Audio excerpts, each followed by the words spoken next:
আসসালামু আলাইকুম প্রিয় বন্ধুরা, কেমন আছেন সবাই? আজকে এই ভিডিওতে দেখাবো কিভাবে প্রেসার ফিট আপ ডাউন করবেন, মানে স্লো এবং ফাস্ট করবেন। স্লো ফাস্ট করার জন্য যে কাজগুলো আছে আমরা সম্পূর্ণ দেখানোর চেষ্টা করব। অবশ্যই ভিডিওটি শেষ পর্যন্ত দেখবেন, তাহলেই বুঝতে পারবেন। প্রথমে চলে যাব, আমরা পাওয়ারটি অন করে দিব। তারপরে প্রথম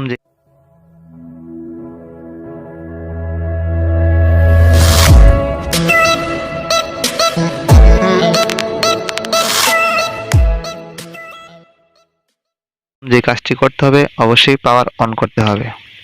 পাওয়ারটি অন করার পর মেশিনটি যখন অন হবে তখন আপনার এই মেমোরি সুইচ বাটনে চেপে ধরে রাখতে হবে।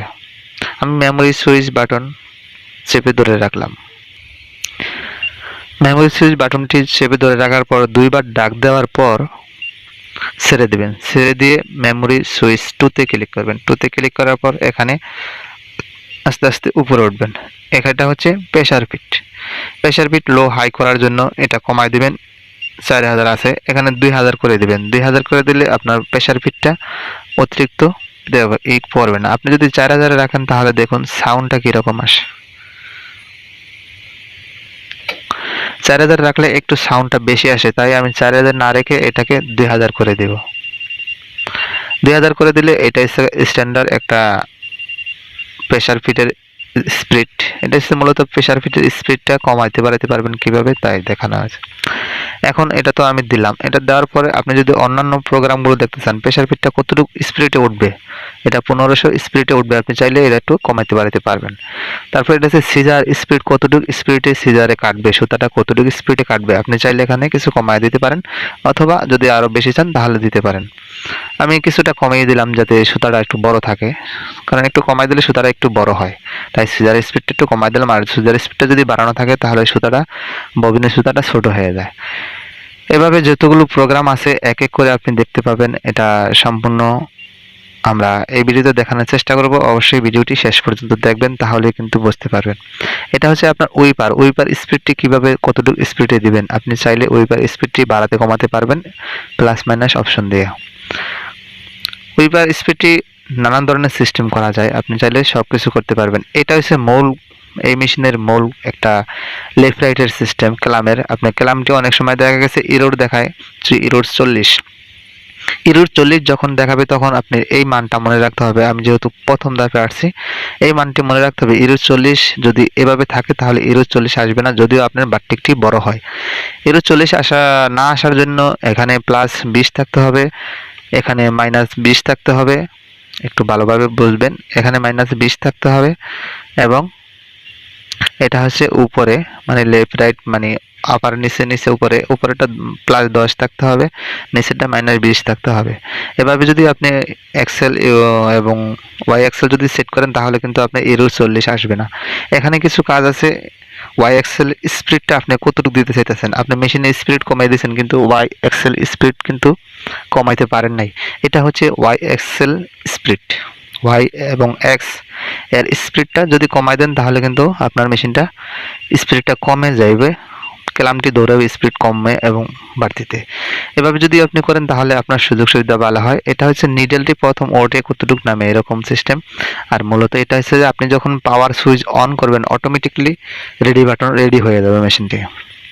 আপনি যদি এই ক্রস অপশনটি যদি দেখুন, ফলো করুন, ক্রস অপশনটি যদি আপনি বন্ধ করে দেন, এটা যদি বন্ধ করে দেন তাহলে এখন কিন্তু রেডি করা মানে পাওয়ার সুইচ অন করার সাথে সাথে এই মেশিনটা রেডি হয়ে যাবে। আর যদি এটা দিয়ে রাখেন তাহলে পাওয়ার সুইচ অন করার পর আপনার পরে আবার রেডি বাটনটি চাপতে হবে। তো অতএব আপনি যদি এটা বন্ধ করে রাখেন আপনার ইচ্ছা, আর যদি মনে করেন না আমি এখানে না চাপ না দিয়েই মেশিনটা রেডি করে ফেলবো তাহলে এটা বন্ধ করে দিবেন। তাহলে এটা এখন পাওয়ারটা অফ করার পর যদি অন করেন তাহলে সাথে সাথে মেশিনটা রেডি হয়ে যাবে, অটোমেটিকলি রেডি হয়ে যাবে। তো আমি রেডি করব না, আমি ম্যানুয়ালি কাজ করব।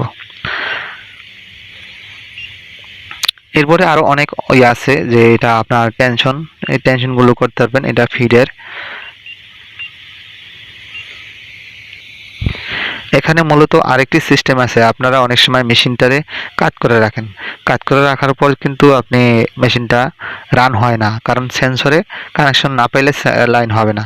আর এই মেশিনটা যদি আপনি এটা অফ করে দেন, তাহলে মেশিনটা কাজ হওয়ার পরেও কিন্তু মেশিনটা অন হবে। অবশ্যই মনে রাখতে হবে, যদি মেশিনটা কাজ করার পর টাইমিং করার পর যদি চালাতে চান কাজ করেই, তাহলে আপনার এটা দিয়ে দিতে হবে, মানে প্লাস আইকন দিয়ে এটা দিয়ে দিতে হবে। তা আমি যেহেতু কাজ করে চালাবো না, কারণ মেশিন অনেক সময় পরিষ্কার করতে গেলে অপারেটর কাজ করার পরে যদি পেডালে পাড়া পড়ে তাহলে চলে যাবে, এই জন্য আমি এটা বন্ধ করে দিলাম, অটোমেটিকলি চলবে না।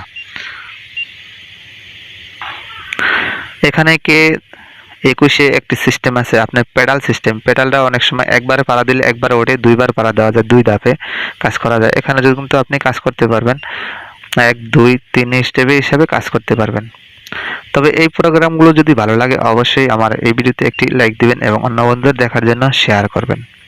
তা আপনি যদি প্যাটার্ন লক না করতে পারেন তাহলে এই বিষয়ে কি করবেন? আপনি প্যাটার্ন লক 1900 LK-1903B মডেলের প্যাটার্ন লক কিভাবে আনলক করবেন তা আমি পরের ভিডিওতে দেখিয়ে দিব। অবশ্যই ভিডিওটি শেষ পর্যন্ত দেখবেন। অবশ্যই ভিডিওটি দেখবেন, পরের ভিডিওটি দেখবেন, না হলে বুঝতে পারবেন না কিভাবে প্যাটার্নে অন অফ করে, মানে লক এবং আনলক করে। আমরা এই মেশিনটার স্পিড কন্ট্রোল করেছি লক এবং আনলক করে। আপনি কিভাবে লক এবং আনলক করবেন তা আমরা এই ভিডিওতে দেখাইছি। ভিডিওটি অবশ্যই ডেসক্রিপশন বক্সে লিংক দেওয়া থাকবে, চাইলে সেখান থেকে দেখে আসতে পারবেন। আজকের ভিডিও এ পর্যন্তই। যদি ভিডিওটি ভালো লাগে অবশ্যই একটি লাইক দিবেন এবং অন্য বন্ধুদের দেখার জন্য শেয়ার করবেন। ধন্যবাদ ভিডিওটি শেষ পর্যন্ত দেখার জন্য।